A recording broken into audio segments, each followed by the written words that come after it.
And welcome back. We have a box opening for you today. It's a slightly different box opening. It's not cards. We are going to be opening this box of Warhammer 40k Darktide for you today. And just a quick disclaimer, you may hear some loud bangs and you might see some flashes of light. We're having a bit of bad weather here at the moment.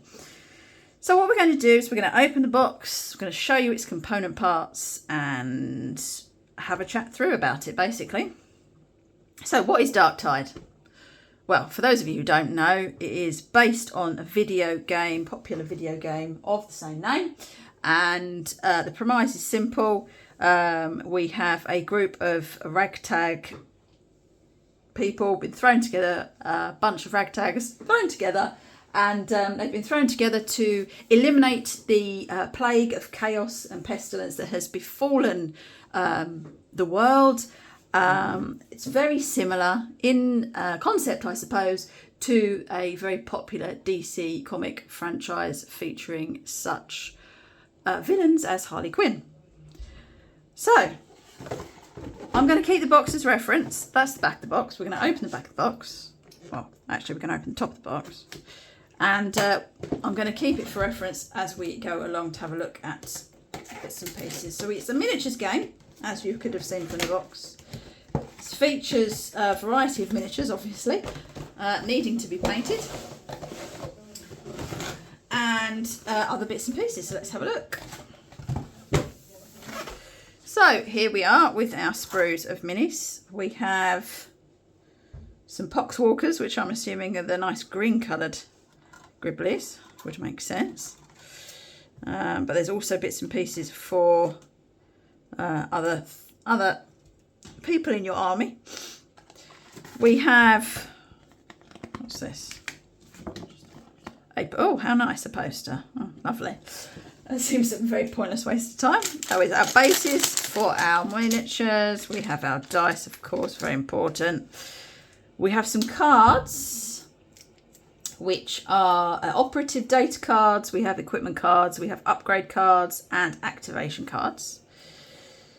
This is based on the kill zone rules. Is it? No? Okay. Standalone. It's a standalone. All right. And then we have, what would these be? Classes. Oh, the data cards. So they're not data cards. These are the data cards. Very nice. Okay. And of course, we have our rule book, which is very important if you want to play a game to know how to play it. And finally, we have our kill zone tiles. That's where I was getting confused with kill team, I suppose. So our moving of our miniatures on a hexagonal grid, as I think is usually the case with such miniature games. Can you survive in a sprawling undercity of the far future infested by hideous mutants and stalked by corrupted soldiers? That's what we're trying to do. We're trying to answer that question by playing this game. We have our instructions for assembly. There are the poxwalkers. There are 6 of them. So, yeah, I imagine that's the 6 in that little sprue there. Yeah, well, maybe not all 6. 2, 5. Yes. No, that's 3 of them, isn't it? Because you've got the fronts and the backs.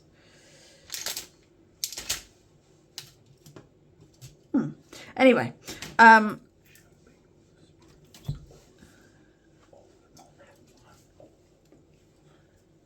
so we're just going to have another look. I don't know if you can see it very well against this background, really. We have, what's it say on here? It doesn't say anything. I thought it might say something. Oh, it is the Psyker, of course, it is with the hoopy thing around here. You can see in the data card at the top here. Headdress of the Psyker there.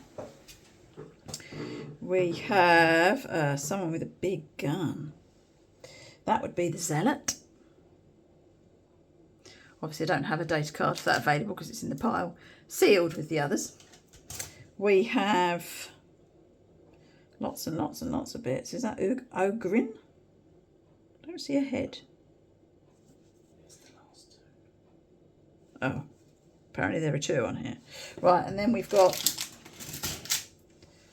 our I'm assuming our army against in our big sprue here.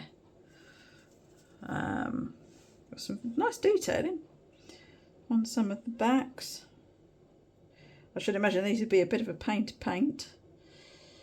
Oh, by the way, if you would like to see a video on how to assemble and paint these miniatures, let us know in the comments down below and we'll try and film it for you.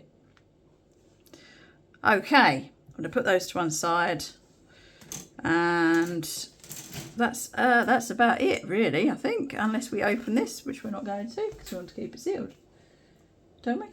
No? Can do, but you can't show people. No, that's very true, we can't. Well, what do you think? What do you think? Oh. It's all right. That would be a very short video if that's all we said, but yes. Obviously, this retails at ...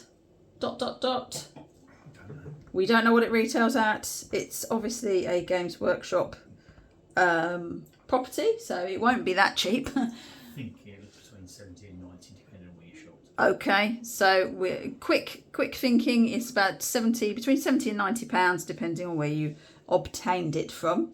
Is it worth it? Well, that's obviously up to you. What do you think? Why not comment down below? It is a skill level of 3 according to the box. So if you've never ever built a Warhammer model ever in your life before, I would obviously recommend, logically, given the fact I don't either, I wouldn't start here at number 3. I would start at number 1. It doesn't have anything else in it apart from the actual models. So, you know, all your paints and everything else you're going to need to obtain from elsewhere. But again, that's kind of a GW thing. They don't really include paints for their model kits. That would, well, controversially, I would say that would probably save, you know, the customer too much money. But there we go. So, I mean, it's to say, based on a popular video game, so obviously popular enough to bring it into the actual real world, as it were, with miniatures and, you know, playing the game with friends or enemies. So, you know, definitely obviously popular and worth doing. Otherwise, they wouldn't have done it. If you've played it, let us know. Let us know what you think. Thanks for joining us, and why not join us again soon? Don't forget to like, comment and subscribe. See you later.